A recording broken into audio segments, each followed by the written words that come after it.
Misteri hubungan Nyi Ratu Kidul dengan Keraton Yogyakarta. Percayakah kita dengan cerita tentang Kanjeng Ratu Kidul atau Nyi Roro Kidul atau Ratu Pantai Selatan? Sebagian dari kita mungkin akan berkata tidak, tapi coba tanyakan kepada mereka yang hidup di zaman atau lingkungan Keraton Yogyakarta.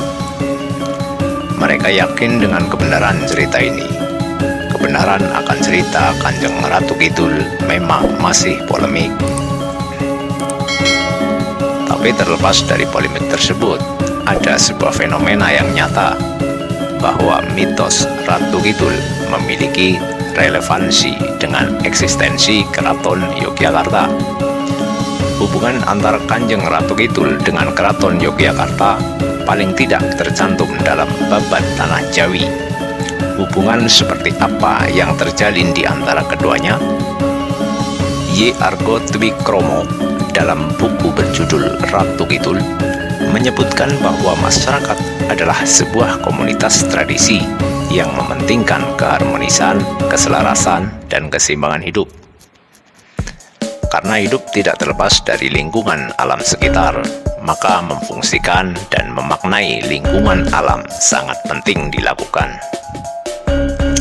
Sebagai hubungan komunikasi timbal balik dengan lingkungan yang menurut masyarakat Jawa mempunyai kekuatan lebih kuat, maka penggunaan simbol pun sering diaktualisasikan.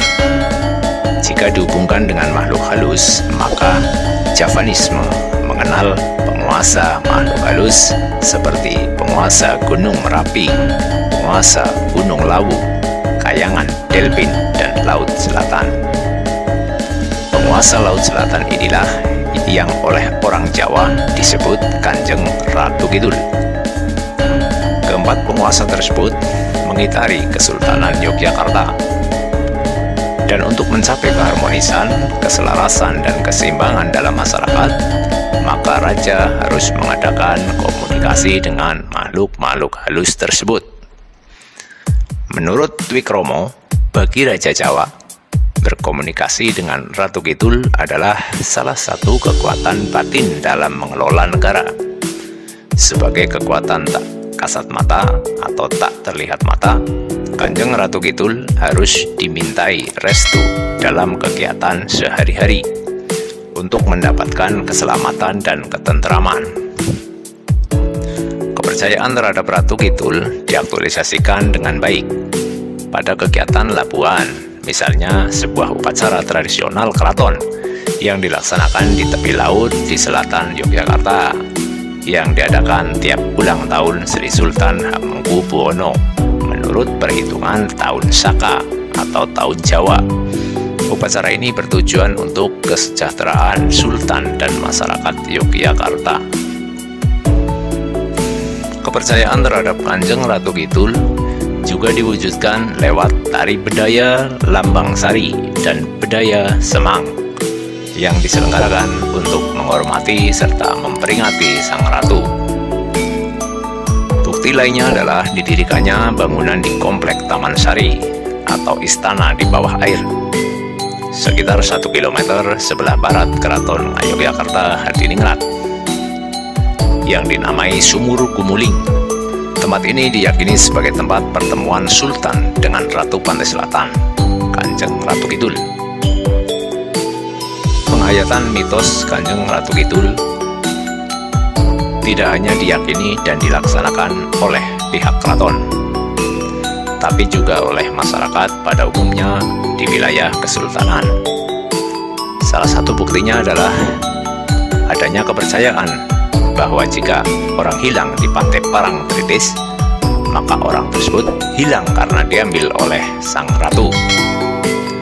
Selain Keraton Yogyakarta Hadiningrat, mitos Kanjeng Ratu Kidul juga diyakini oleh saudara mereka, Keraton Surakarta Hadiningrat.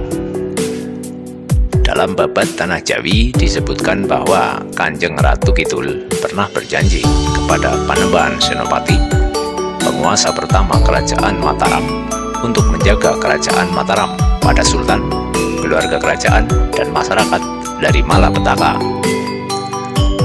Karena kedua keraton, yaitu Yogyakarta dan Surakarta, memiliki leluhur yang sama atau kerajaan Mataram, maka seperti halnya Keraton Yogyakarta, Keraton Surakarta juga melaksanakan berbagai bentuk penghayatan kepada Kanjeng Ratu Kidul. Salah satunya adalah pementasan tari yang paling sakral di keraton, Bedoyo Ketawang, yang diselenggarakan setahun sekali pada saat peringatan Hari Penobatan Para Raja. 9 penari yang mengenakan pakaian tradisional pengantin Jawa mengundang Ratu Kidul untuk datang dan menikahi susuhunan. Dan kabarnya sang ratu kemudian secara gaib muncul dalam wujud penari ke-10 yang tampak berkilauan. Kepercayaan terhadap Ratu Kidul ternyata juga meluas sampai ke daerah Jawa Barat. Kita mungkin pernah mendengar bahwa ada kamar khusus, yaitu nomor 308 di lantai atas Samudra Big Hotel, Pelabuhan Ratu, yang disajikan khusus untuk Ratu Kidul. Siapapun yang ingin bertemu dengan sang ratu bisa masuk ke ruangan ini, tapi harus melalui seorang perantara yang menyajikan persembahan buat sang ratu. Pengkhususan kamar ini adalah salah satu simbol gaib yang dipakai oleh mantan Presiden Soekarno. Sampai sekarang, di masa yang sangat modern, legenda Kanjeng Ratu Kidul atau Nyi Roro Kidul atau Ratu Pantai Selatan tetap legenda yang spektakuler. Bahwa ketika kita membaca kisah ini, banyak orang Indonesia atau negara lain mengakui bahwa mereka telah bertemu Ratu Peri yang cantik mengenakan pakaian tradisional Jawa. Salah satu orang yang dikabarkan pernah menyaksikan langsung wujud dari sang ratu adalah sang maestro pelukis Indonesia, Ovandi almarhum. Pengalamannya itu kemudian ia tuangkan dalam sebuah lukisan. Demikian kisah misteri hubungan Nyi Ratu Kidul dengan Keraton Yogyakarta.